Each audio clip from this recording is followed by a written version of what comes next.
তীব্র গ্যাস সংকটে হঠাৎ করেই বদলে গেছে মানুষের স্বাভাবিক জীবন।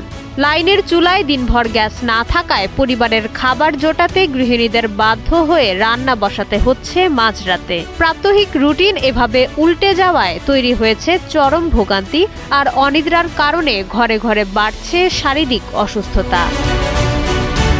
সংকটের আঁচ পড়েছে সাধারণ পরিবার থেকে শুরু করে বিভিন্ন সামাজিক প্রতিষ্ঠানেও। দিনের আলোতে গ্যাসের চাপ না থাকায় গভীর রাতে রান্না সেরে ভোর হওয়ার আগেই তা শেষ করতে হচ্ছে।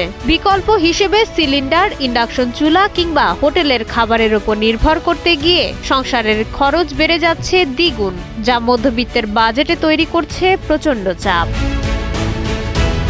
মূলত মহেশখালীর এলএনজি টার্মিনালে দুর্ঘটনার কারণে জাতীয় গ্রিডে গ্যাস সরবরাহ কমে যাওয়াতে দেশজুড়ে এই সংকট। কর্তৃপক্ষ দ্রুত মেরামতের আশ্বাস দিলেও চুলায় পর্যাপ্ত গ্যাস সরবরাহ না ফেরা পর্যন্ত মাঝরাতের এই রান্নার লড়াই আর আর্থিক মানসিক টানাপোড়েন সয়েই দিন কাটাতে হচ্ছে সাধারণ মানুষকে। ডেস্ক রিপোর্ট, সময়ের আলো।